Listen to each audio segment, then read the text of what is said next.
अड़ियल को क्या कर दिया हमने, कहाँ कर दिया हमने अड़ियल को, अड़ियल को कहाँ करा वकील साहब। मैं आशीर्वाद लेने गई थी, बड़े लोगों का, बुजुर्गों का, महिलाओं का सहयोग लेने गई थी, यूथ को अपने साथ जोड़ने गई थी, किसान आंदोलन से जोड़ने के लिए आह्वान करने गई थी 26 जनवरी पे। उन लोगों का जो अन्न खाते हैं उन लोगों को मैंने बुलाया नहीं है, आना मत जो लोग अन्न नहीं खाते, सिर्फ मैंने उन लोगों को बुलाया है इस किसान आंदोलन में 26 जनवरी की परेड में जो लोग अन्न खाते हैं। आह्वान करती हूँ देश के युवाओं का, देश के किसानों का, आह्वान करती हूँ महिलाओं का कि मैंने अपना वादा पूरा किया, वहाँ के लोगों से मैंने जो वादा किया था मैंने पूरा किया। आह्वान करती हूँ पूरे देश के किसानों से, पूरे युवाओं से, पूरी महिलाओं से कि आइए 26 जनवरी पर सहयोग करिए, क्योंकि आप लोग अन्न खाते हैं। माफ करना मुझे वो लोग जो लोग अन्न नहीं खाते हैं, उनको मैंने नहीं बुलाया। किसने बोला है?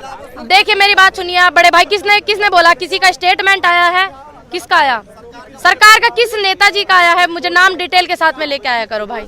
मैंने वहाँ पे ऐसा क्या भड़काऊ बोला? आपने देखा लखीमपुर शाहजहांपुर में मेरी 2 सभाएं हुई हैं, वहाँ मैंने क्या बोल दिया? बोला कि कुछ बोला है ऐसा मैंने? भैया सरकार नहीं था मैंने करा, इन किसानों ने थोड़ी करा। हम इनकी मानेंगे उनकी मानेंगे? भाई हम किसान आंदोलन को सहयोग कर रहे हैं, हम अन्न खा में, तो हम अपने बड़े की मानेंगे ना। हमारे बड़े बुजुर्ग भारतीय किसान यूनियन भानु प्रताप सिंह जी ने मुझे आदेश दिया था कि बेटा जाओ युवाओं का आह्वान करो, महिलाओं का आह्वान करो, तो मैं तो उनकी बात सुनूंगी ना, क्योंकि वो किसानों के साथ है, किसानों के हित में अपने हक के लिए लड़ रहे हैं, उनकी सुनू ना मैं। देखिए ये सभी लोग कहेंगे, बुजुर्ग हमारे जितने भी संगठन लगे हुए हैं इसमें, जितने भी किसान मेरे भाई लगे हुए हैं, ये कहेंगे तो जाएंगे, अगर ये नहीं कहेंगे तो नहीं जाएंगे। हम अपनी मर्जी से थोड़ी चलेंगे। पूनम जी, मोदी जी कहते थे देश नहीं बिकने दूंगा, अभी अरुणाचल प्रदेश में यस, अब देखिए मेरी रिक्वेस्ट है माननीय नरेंद्र मोदी जी से, प्रधानमंत्री जी से, और जो हमारे रक्षा मंत्री, गृह मंत्री जी हैं, सॉरी क्या नाम है उनका, राजनाथ जी से, हाँ उनसे मेरा अनुरोध है कि जो अरुणाचल प्रदेश में 600 घर बसा करके एक गांव बसा दिया चाइना ने, चल रहा है ना न्यूज पे, कहीं मैं गलत तो नहीं हूँ? कृपया उस सिक्योरिटी को यहाँ लगाई। यहाँ तो अपने लोग हैं, अपने लोगों को सिक्योरिटी की क्या दिक्कत है? कोई अव्यवस्था थोड़ी खराब कर रहे हैं किसान। तो मेरा अनुरोध है माननीय नरेंद्र मोदी जी से और रक्षा मंत्री जी से कि इस सिक्योरिटी को वहाँ लगाइए। वो इंडिया में आ गए हैं भैया, ध्यान दीजिए थोड़ा उन पे। हम तो आपके अपने हैं, हमसे तो कभी भी लड़ लियो, घर के आदमी से तो कभी भी लड़ लो, कभी भी जाके कान पकड़ लो। पहले उन लोगों को रोको ना जो एक गांव बसा दिया। तो क्या ऐसी अच्छाई वो कर रहे हैं देश में, आप बताइए? कर रहे हैं, उनको ध्यान देना चाहिए ना इस चीज़ पे, जो उन्होंने वहाँ पे घर बसवा दिया। अब पहले भी वो पहले रोड बना दी थी, तो हमारे राजनाथ सिंह जी माननीय जो, वो तो कहते हैं कि बन गई, अमित शाह जी कहते हैं कि नहीं बनी। तो इस चीज़ को ध्यान में रखें ना। यहाँ पे तो सभी अपने लोग, दिक्कत कहाँ परेशानी आ रही? कोई परेशानी तब में, कोई दिक्कत आ रही तब में किसी को, फिर यहाँ का दिक्कत आ रही। दिल्ली मुख्यालय पर जाकर के आज अमित शाह पुलिस के साथ में मीटिंग करते हैं, किसानों को कैसे रोका जाए, किस तरीके से सुरक्षा व्यवस्था को बनाई जाए। देखिए सुरक्षा व्यवस्था तो बनी हुई है, यहाँ पे आज 54वां दिन है। सुरक्षा व्यवस्था अगर बनी नहीं होती तो इतने सारे बॉर्डर पे इतना सारा किसान आ रहा, इतने लोग हैं दिल्ली पुलिस में, जितने किसान हैं इतने नहीं है ना। तो ये व्यवस्था का ध्यान रखना है किसान, इस बात को ज्यादा क्यों उठान लग रहे? व्यवस्था को पूरा ध्यान लग रहे। सभ्यता सु आंदोलन चल रहा, संस्कृति सु आंदोलन चल रहा, संस्कृति सु चल रहा। मैं तो कहती हूँ इस बात को, और मैं हमारे बड़े बुजुर्ग भी कहते हैं, और सुप्रीम कोर्ट जी भी तो कहते हैं कि आंदोलन में कोई दिक्कत नहीं। हमारे ही बेटे बैठे हैं, वे किसके हैं? वे भी तो मेरे भाई हैं। भाई मेरी वजह से जिसको भी वहाँ पर प्रशासन ने मेरा बड़ा सहयोग किया, और उन्होंने, मैंने एक चीज देखी बड़ा अच्छा लगा, प्रशासन ने अपना काम इतनी जिम्मेदारी से वो लोग निभा रहे थे। देखिए जो वहाँ पे प्रशासन लगा हुआ था लखीमपुर शाहजहांपुर में, बड़ी जिम्मेदारी से वो अपना काम कर रहे थे। सैल्यूट करती हूँ वहाँ के प्रशासन को कि इतनी मेहनत में वो लोग लगे थे, लेकिन वो अपना काम कर रहे थे। मैंने वादा किया था उनसे मिलने का, मैंने अपना काम किया। अब देखिए आप उसको चकमा बोले बड़े भाई या कुछ बोले, मैंने तो वादा किया था ना वहाँ के बुजुर्गों से आशीर्वाद लेने का, युवाओं से मिलने का, महिलाओं से मिलने का। तो मैंने अपना काम किया, प्रशासन ने अपना अच्छे से काम किया। प्रशासन की कहाँ चूक थी? आप लोगों ने देखा ना कितनी मेहनत वो लोग कर रहे थे, लेकिन ये चीज उनको भी थोड़ी दिखनी चाहिए, जो थोड़ा प्रेशर उन पे बना रहे हैं। पूनम जी, जो किसान गाजीपुर बॉर्डर में बैठे हैं, दिल्ली पुलिस का कहना है कि हम अक्षरधाम मंदिर तक जाने देंगे, उसके आगे नहीं जाने देंगे। देखिए किसानों का है ये मुद्दा, किसान इसमें जाना चाहता है। तो देखिए मेरी सभी दिल्ली पुलिस के जितने भी मेरे भाई वहाँ पे हैं, सभी से अनुरोध है, भाई सभ्यता का पूरा ध्यान रखा जाएगा। ये लोग पूरा सभ्यता का ध्यान रख रहे हैं, बताने की जरूरत ना, क्योंकि 54वां दिन होगा, आंदोलन संस्कृति सु और सभ्यता सु चले रहे। तो आपसे भी मेरा अनुरोध है कि आप भी व्यवस्था का ध्यान रखें, इन लोगों को जाने दें। क्योंकि ये लोग 26 जनवरी की परेड में शामिल होना चाह रहे हैं। सुप्रीम कोर्ट और ने हम पुलिस भी के ये ऊपर पूछना छोड़ दिया है चाहते हैं कि वो हमें रोकना क्यों चाहते हैं। बस ये तो देखो पूरा जनता जानना चाह रही इस मुद्दे को। मेरी माता जी, मेरी बड़ी बहन आई हुई हैं, मधु चौधरी नाम है इनका, आंदोलन को सहयोग करने के लिए, क्योंकि ये भी रोटी खाते हैं। सही है ना दीदी? हाँ। मैं किसान बेटी हूँ। किसान बेटी है, अन्न खाती जब हैं। हमारे परिवार के सारे लोग यहाँ आ गए तो हम लोग वहाँ क्या कर रहे हैं? बिल्कुल। तो पूछना चाहता है इस चीज को और कि ऐसी आज क्या परेशानी है। पुलिस में, प्रशासन में, सब में हमारे बेटे बैठे, हमने उन्हें कोख से पैदा करके भेजा है और उनके हाथ में जो डंडे वो हमें डराने की कोशिश करते हैं ना, वो डंडे भी किसानों ने ही पैदावार करके दिए हैं हाथ में। और अपने बेटों को वो ऐसे ही नहीं भेज देते सीमाओं पे। इनसे पूछो सीमाओं पे कितने लोग मर गए, इन्होंने क्या करा उस परिवार के लिए। हम इनसे ये पूछना चाहते हैं, आज किसान पड़ा है और आप ये देखिए कितनी ठंड है, ठंड में किसान बीच रास्ते पड़ा है। प्रधानमंत्री का कहना है कि हम संशोधन के लिए तैयार हैं। तो कोई संशोधन अरे संशोधन वाले बड़े भाई आप सुनो, आप मेरी बात। वकील साहब, आप वकील साहब मेरी बात जो किसान की मांग है वो संशोधन करा के लाके दो आप। एक मिनट मैडम, एक मिनट रुको। वकील साहब आ गए हैं वहाँ से, कोई बात नहीं, ध्यान दे मैं वकील साहब की बात पे। देखो अगर ये संशोधन कराना हो तो पहली बात तो मैंने हजार वीडियो में मैंने बोलो कि यह मुद्दे में 15 बिंदु हैं, 9 बिंदु उन्होंने खुद माने हैं अपने गलत, हमने नहीं माने, उन्होंने माने। 12 हमने माने। भाई मेरी बात पूरी होने दे, रुक जा, हमारा तेरी बात का जवाब देकर जाऊंगी, वहां भी दिया तेरी बात का जवाब यहाँ भी दूंगी। तो इन्होंने 9 अपने गलत माने। क्या इन्होंने वो पढ़ा नहीं था जो ये बिल है? क्या इन्होंने पढ़ा नहीं? अगर ये पढ़ते तो क्या गलती मानते?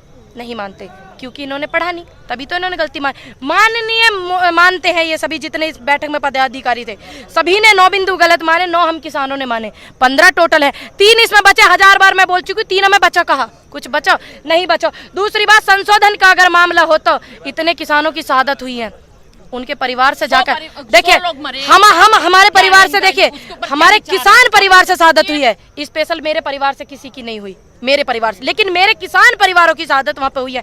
एक बार इस सिस्टम से को आप ले जाके उनसे पूछना कि क्या आप संशोधन चाहते हो। अगर वो लोग संशोधन चाहते हैं, देश का किसान संशोधन चाहता है, तो हम भी चाहते हैं, क्योंकि हम तो बहुत छोटे हैं, हमारी तो उम्र बड़ी कम है, हम तो अपने बड़ों से ऊपर नहीं होंगे ना। आप जिनकी शहादत हुई है उन लोगों से पूछ कर ये सवाल कि आप संशोधन चाहते हैं, हम भी चाहेंगे। थोड़ा ज्यादा छोड़ भाई, उनसे पहले पूछ के आके मुझे जवाब दियो कि सरकार ने कहीं भी अभी तक जितने दिन का आंदोलन हुआ है कभी भी ये नहीं बोला कि इसमें 9 बिंदु गलत थे। उन्होंने कहा है कि अगर आपको लग रहा है कि 9 बिंदु गलत है, हम लग रहा ये तो फिर संशोधन काहे को कह रहे हैं? संशोधन काहे को कह रहे हैं? काहे को कह रहे हैं फिर संशोधन को? काहे को कह रहे हैं? काहे को कह रहे हैं ये बता दे मुझे। क्योंकि जब उन्होंने ये सम्मान के लिए अगर होता तो इतनी शहादत हुई है, 2 लाइन नहीं लिखी गई शहीदों के लिए। जितने किसान यहाँ शहीद हुए हैं, किसी इतना बड़ा सम्मान कर रहे हैं वे हमारा। अगर वे हमारा सम्मान करते ना, सबसे पहले जो उनकी आईटी टीम है वे तो करते नहीं ट्वीट। आईटी टीम इतनी व्यवस्था दी हुई है, देश के प्रधानमंत्री को इतनी सुविधाएं मिली हुई हैं, हमारे माननीय नरेंद्र मोदी जी को 2 शब्द उनके सम्मान में गिरवाते, आप ट्वीट करवाते। हमें लगता कि हाँ हमारे मोदी जी ने सम्मान किया हमारे किसानों का, ट्वीट किया है, ये सम्मान होवे। यूं ना होता कि संशोधन कर लो और यह बात पूछ कहियो उनसे और सवाल लेकर आना माननीय नरेंद्र मोदी जी से, और मैं यही मिलूंगी और मुझे जवाब देना। ट्वीट की जरूरत है, फिर उठ जाओगे आप? क्यों उठ जाएंगे? सम्मान तो देते हैं, ट्वीट की क्या जरूरत थी? पता तो लगती कि हमारे माननीय नरेंद्र मोदी जी कितना सम्मान करते हैं किसानों का, आपने कहा ना सम्मान करते हैं, पता लगनी चाहिए ना इस बात की भी, कितना सम्मान करते हैं। सम्मान उन्होंने ये बोला पहले मेरी आप बात सुनिए, 9 बिंदु खराब है, हम उन 9 बिंदु को बदलते हैं। मेरी बात 2019 में चुनाव लड़ा था माननीय नरेंद्र मोदी जी ने, उनके सारी चीजों आप वकील साहब है, मेरी बात सुनिए। 2019 में चुनाव लड़ा था माननीय नरेंद्र मोदी जी ने, जितने पुलवामा में मेरे भाई शहीद हुए थे, जब क्यों ट्वीट कर रहे थे, जब श्रद्धांजलि दे रहे थे, जय जवान जय किसान का नारा दे के गए हमारे पूर्व प्रधानमंत्री जी, उसको उन्होंने उस टाइम इज्जत दी, श्रद्धांजलि दी सभी को, तो उस नारे को पूरा करे ना, जय जवान जय किसान रहेगा ना भी, सम्मान को श्रद्धांजलि दे में। और जब वो नारा पूरा होगा, वो ट्वीट की जरूरत नहीं है, उस नारे को पूरा करना चाहिए उन्हें। मैं बता रहा हूँ नारा कैसे पूरा हुआ है। बताओ। सम्मान निधि दी गई नहीं दी गई? सम्मान निधि कितने लोगों ने दी गई? हमारा भाई कितने लोगों ने दी? कितने ने मिली? तो मिली भाई तो मैं मिली। सरकार जो बड़े भाई मेरी बात का जवाब नहीं दिया, अपना आप अपने प्रश्न से भटक रहे हैं। आपको मिली? आपको मिली सम्मान निधि? गांव में बहुत ने मिली, गांव में छोड़ो, आपको मिली? आपको मिली? जमीन नहीं है, मुझे नहीं मिली और मुझे चाहती भी नहीं। मैं तो ये चाहती हूँ देश में शिक्षा सुधरे, ठीक, और 2000 रुपए में 1 मिनट बड़े भाई सुनो वकील साहब, एक मिनट रुकिए, मेरी बात सुनिए। जिन लोगों को मेरे गांव में मिली, बड़े भाई मेरी बात सुनो, जितने मेरे गांव में मिली वो लोग परेशान हैं, हैरान हैं कि उन 2000 में मैं छोरी को ब्याह करूं, छोरा को पढ़ाऊं, या फार्म हाउस खरीदूं, या मैं अपनी स्वास्थ्य व्यवस्था को एक बीमा करवाऊं। परेशान है वो लोग 2-2000 वाले, और वो सम्मान निधि आप लेना। और जितना किसानों का कर्जा है जो बैंक में आज भी किसान को गन्ने का पैसा पड़ा, वह सम्मान निधि को कर्जती देने की वह किसान ये पैसा देते, यू सम्मान निधि होवे, सम्मान निधि 2000 रुपए होवे, सम्मान निधि ये होवे कि वो श्रद्धांजलि देते, सम्मान निधि ये होवे इनका सारा गन्ने का पैसा पड़ा वह देते, या सम्मान निधि के। अगर तुम्हारी नजरों में 2000 रुपए सम्मान निधि है ना, मेरी में बिल्कुल नहीं है। तुम्हारे में है किसी के में 2000 रुपए सम्मान निधि? और तुझे चाहिए भाई, मेरे को नहीं चाहती, और मेरे इन भाइयों को भी नहीं चाहती। भाई मेरे अडियल को क्या कर दिया हमने, क्या कर दिया हमने अडियल को? कहाँ अडियल को कहा करा वकील साहब? वकील साहब क्या किया हमने अडियल को? कोई हमने व्यवस्था खराब करी, कोई हमने व्यवस्था खराब करी? कैसे कही आपने कि अडियल रुपया? किसान ने बोला कि कानून रद्द करो, सरकार बोली है कानून रद्द नहीं होंगे, संशोधन होगा। अब इसका सोल्यूशन क्या है? संशोधन में जो हमारी मांग है उन्हें पूरा कर दो ना। लाने की जरूरत क्या है इन लोगों को? जो ये मुद्दा लेके आए हैं, इन्होंने किसी न किसी किसान से सहयोग करा कि हम यहाँ ला रहे हैं।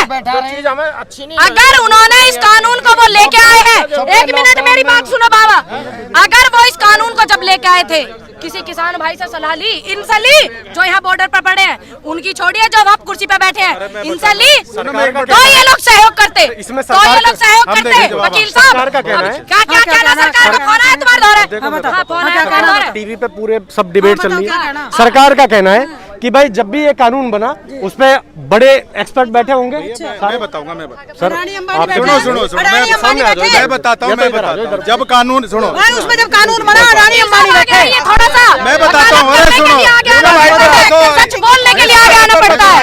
हम देते हैं जवाब, सुनो मैं बता